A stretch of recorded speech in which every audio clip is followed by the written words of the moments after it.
There you go. Hello, everybody. It's Mari-Lyn Harris here of Hard at Work, and I'm your host today for the Create the Impactful Legacy and podcast. And I am so happy to have Lawrence on the call with me today. And I'm going to let him do most of the talking. I'll be quiet. And we're going to have some great conversation, actually, about what he does and how he helps people. And so, Lawrence, welcome. Thank you, Mari-Lyn, for having me on today. I'm excited and pumped to have this conversation where I'm going to be doing most of the talking. Yeah. But I am Lawrence Henderson, and I call myself the Chief Learning Officer for Business Operational Support Services, LLC, AKA BOSS. So you see that in the background, you hear that. But how I got started with the work that I do, I am a former Army officer, and I have been out a little over 5 years. And once I transitioned out, like most people that are in life transitions, and you're on to that next thing, I had this grandiose idea that I was going to get into HR. Yep. But I had no clue what that meant on this side of life. In the military, it's jack of all trades, master of none. But on this side, people were trying to box me in or put me in a corner of, all right, are you doing compensation? You doing payroll? What are you doing? But I had this love for development of people. And so that led me down the path of being a trainer, coach, and facilitator, speaker. And now that's what I do. Those are my buckets: speaking, facilitating, and coaching. And I love what I do. And people always ask, what's your niche? So my small area of focus, I really do organizational development and organizational leadership work.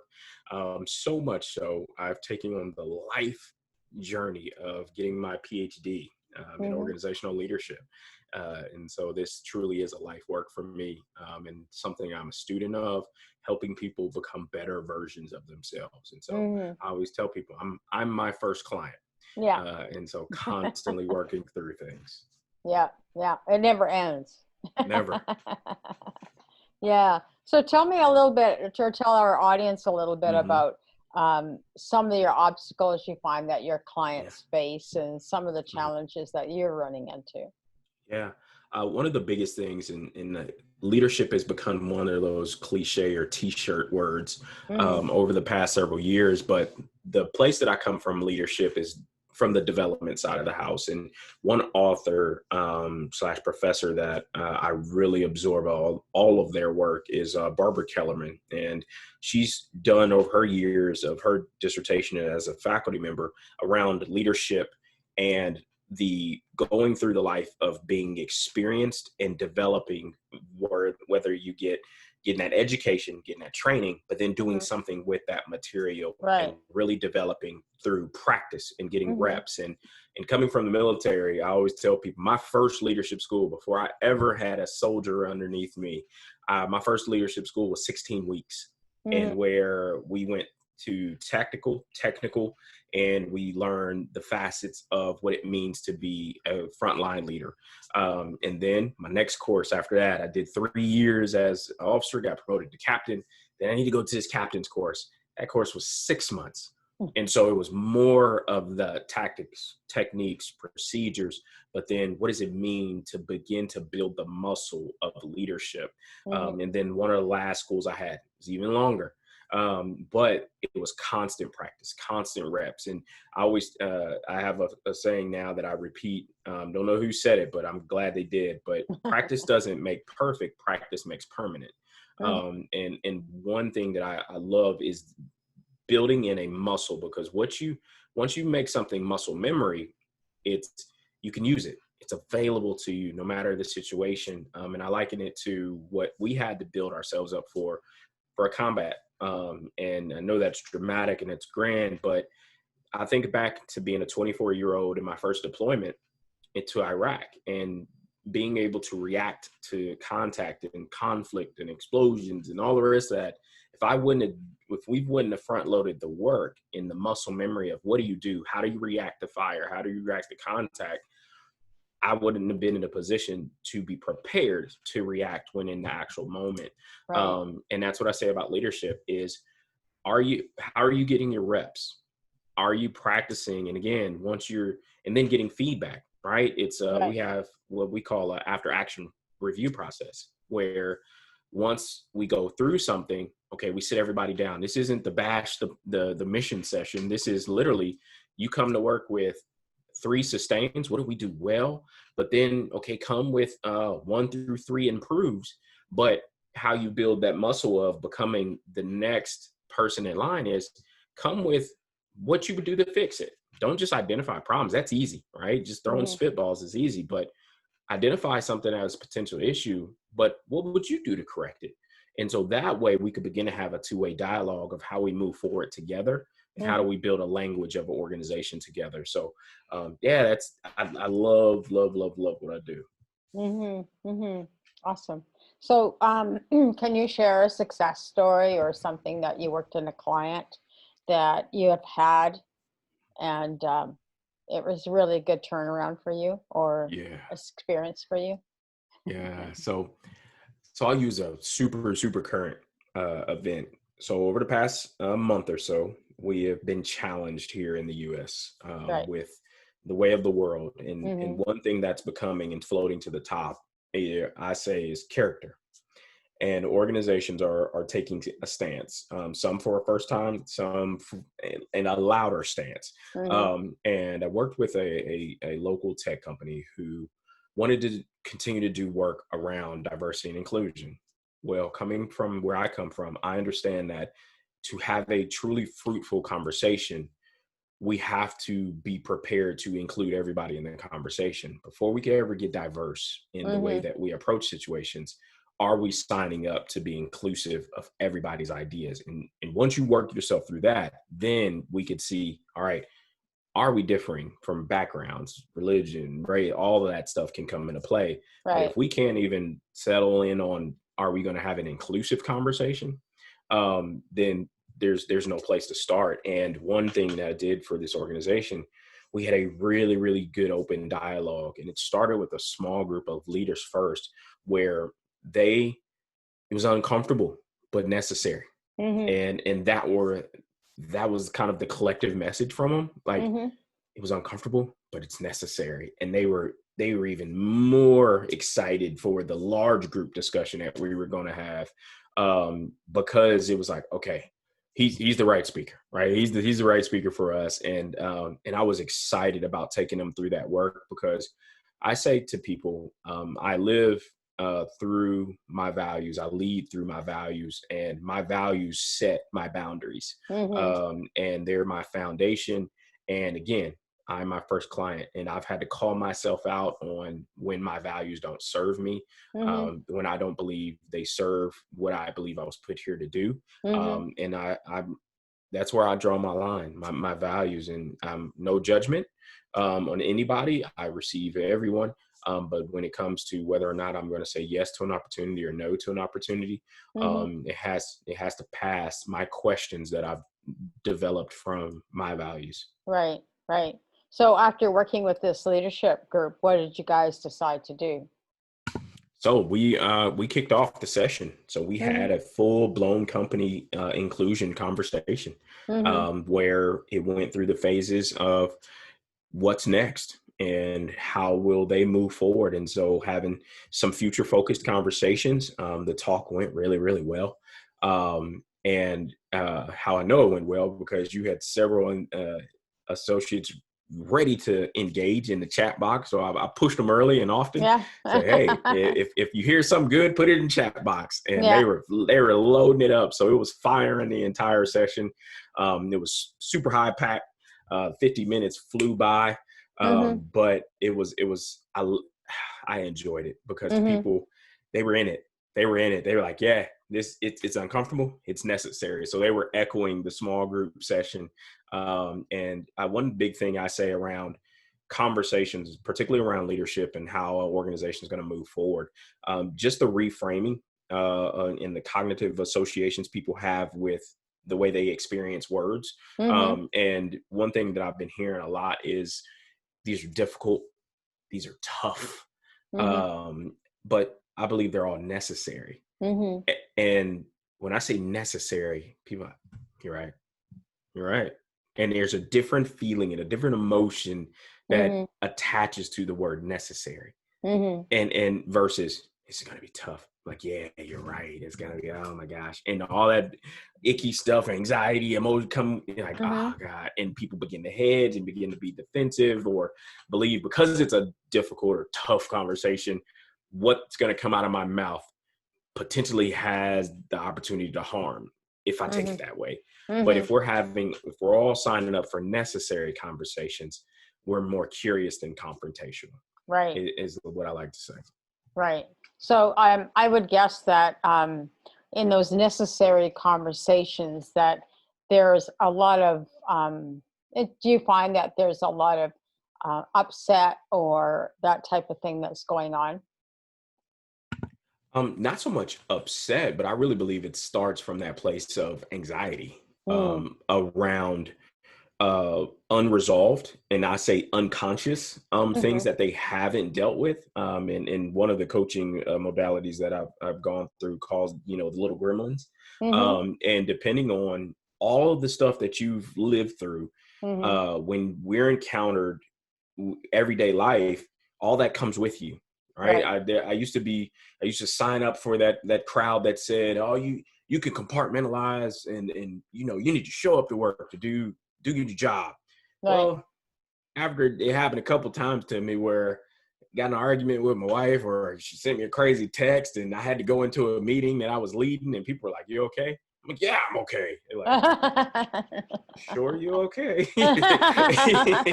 And it was like, Yeah. did something happen? Did we do something? No, nobody did anything. And Yeah. like, are you sure nobody did? And so I think, then I was like, all right, there's something to that. And I began to do the work myself. And Right. as I began to be an observer of people and Mm-hmm. begin to speak the language of people and begin to, the thing called love languages and how do people like to be engaged and interacted with became a real leadership kind of quality for me that I wanted to track down so I can, it had it said this way, John Maxwell was like, if nobody's following you, you're taking a walk.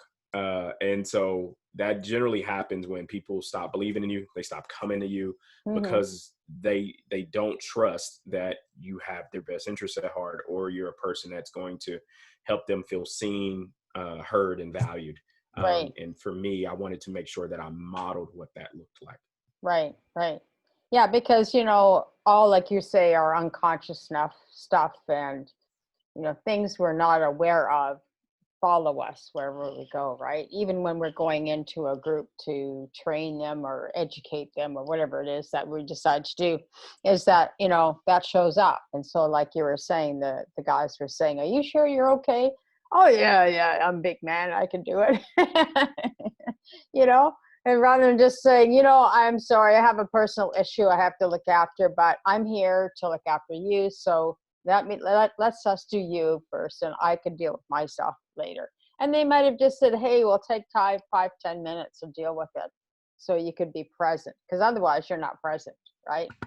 Not at all. Not at all. And Yeah. and I love that point, right? Of it's just now, and I don't know if as you interact with people and Hmm. clients and different things like that, the world has just now made it safe to say I'm not okay. Yeah. Right. And it's really around as you're seeing pro athletes, as you're seeing professionals in environments that are more and more talking about seeking therapy, Right. seeking counseling, whether that's in relationships or just personally. Right. It's because there was a stigma associated with it. I mean, as a veteran, I recall coming back from my first deployment, and I recall them sending us all, called it reintegration training. Right. And this is 2005, 2006, and we're in this big tent, about 400 of us, and the chaplain's up front. Is everybody okay?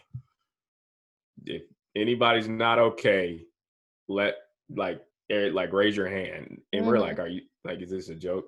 Like we're I'm a not raising combat my unit, hand. right?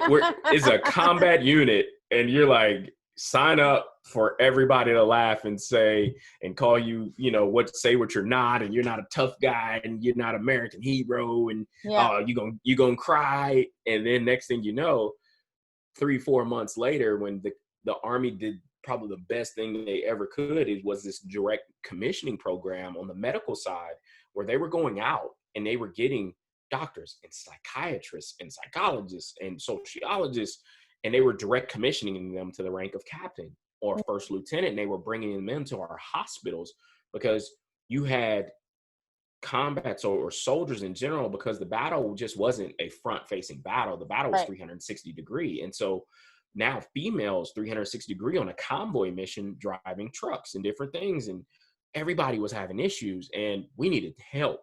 And so for the first time, you had soldiers able to say out loud, like, I dream about stuff that's happened to us. And I think as leaders, we began to say, okay, what does empathy look like? Not old school empathy where it's, you walk a mile in somebody's shoes and you'll get it.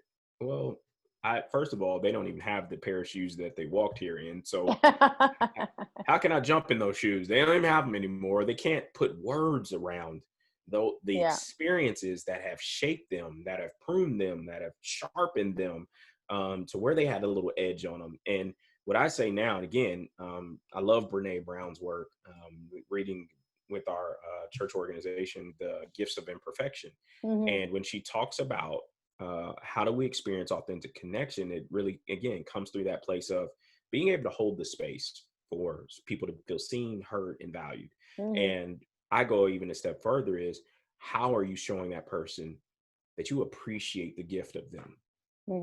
And really just hold that space. It could be a brand new person to introduce to. It's me and you meeting for the first time and just saying, hey, I want to learn all about you. Tell me about you. Like, don't leave anything out, because that's all of you.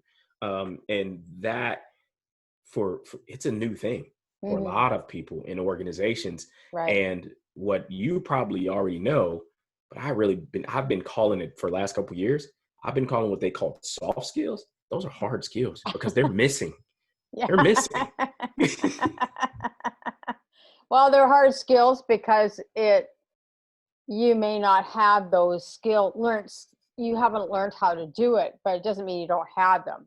It just means that now you have to show people or educate people that they already have them. Like you were saying earlier, it's digging deep and discovering that and having those necessary conversations.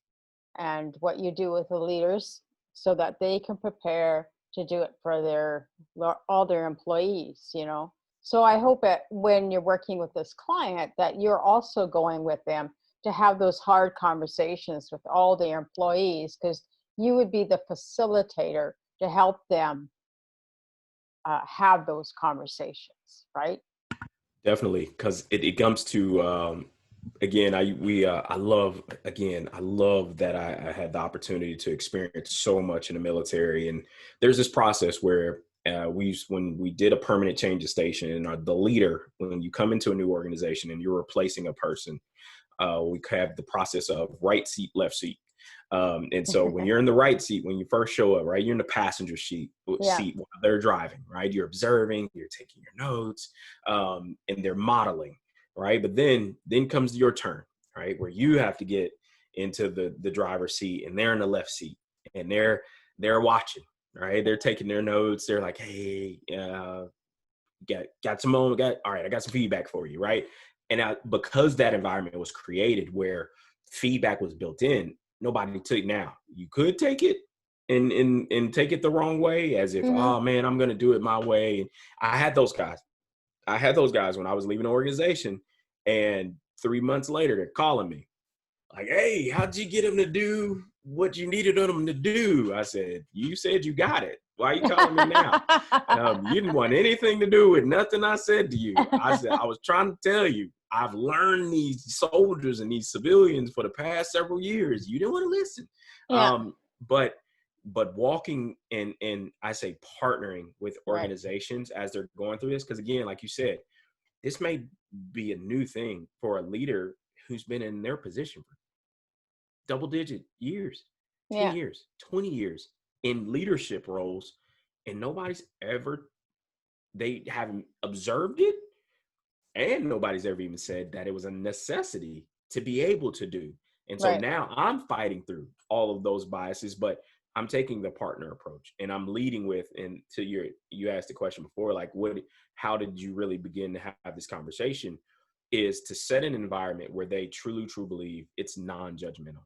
And I, Mm-hmm. and I model curiosity, Mm-hmm. right? And I'm careful with the word why, Yeah. right? When you're developing relationships, why attributes and can be connected to, oh, they're questioning me. Mm-hmm. Right? So being, as a coach, being careful with how I use the word why. Mm-hmm. And again, but using the what's and the hows and the whole open-ended questions, but we're reserving why for when we're really close. Like, Right. now help me understand, why do you do it that way? Yeah. Right? Like those are when we're like, I'm whispering to you and like, why? But the other one's like, okay, so why, what makes this a thing? Like, okay, all right, how long has this process been in place? All right, Yeah.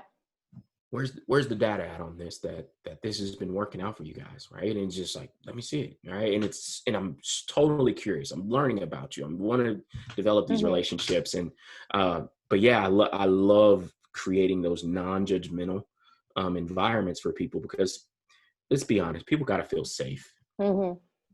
when they're interacting with people, and the more that they understand that I care about them, the more they'll begin to care about the process. Right. I believe. Mm-hmm. Mm-hmm. Yeah, you provide a different insight on that versus somebody else who might say, well, this is how my process is. So we all have our different processes, yet we can still learn from each other, right? So, and because you have a veteran background, you're having a different type of set of experiences versus somebody that came from over here, or educational kind of thing. Yeah, yeah. So, tell us a little bit about your services and how you like to work, and who do you like to work with? Yeah. So again, I do coaching, speaking, and facilitating. And so Yeah. the way those boxes work is individual or group coaching. And again, those are just what I call discovery sessions. Mm-hmm. And again, regardless of your position, I call myself a leadership and development coach. And all that means is I'm going to come into each and every session. Those are your sessions, and it doesn't have to be around any specific project or any specific outcomes. You set and we set the intention at the beginning of each session. That's how I Mm-hmm. do coaching. And the facilitating side of the house, I see that any topic as it pertains to organizational leadership and all its subsets, and whether it's around culture and values, emotional intelligence, Mm-hmm. all about around self-mastery, and all of that good stuff, when I do facilitating frontline leader training, Mm-hmm. middle management, upper level leader training. That's all in that. And then the speaking, keynoting, whether that's any topics around, did my TEDx, was follow the leadership law to action. So I'm a be no do guy. It's a concept from the military. But I'm all about, at the end of the day, what are we going to do? What are we going to do? So we can talk all day, but what are we going to do? Yeah. And that's me in a nutshell. And so how people find me is I'm on the internet all across the social media. But I love to interact. I love individual learning sessions, learning about what makes you tick. And the organizations I really love to partner with is those organizations, I say small to medium, that believe they need support as it pertains to building out their organizational language. Mm-hmm. Because one thing that I pride myself in is having the ability to get it, regardless of the level. Get it as it pertains to getting everybody on board with the direction we need to be going in, Mm-hmm. and understanding everybody has their lane.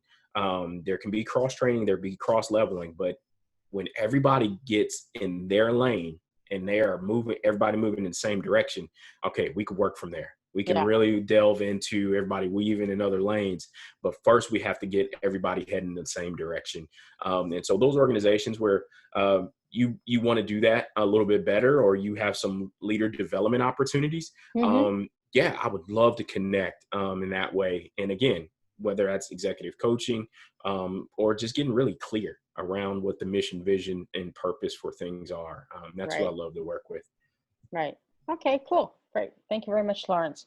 So, everybody, if you want to reach out to Lawrence, you think you have some connection with him, or you felt his energy and you felt that, hey, we could work with him, reach out to him.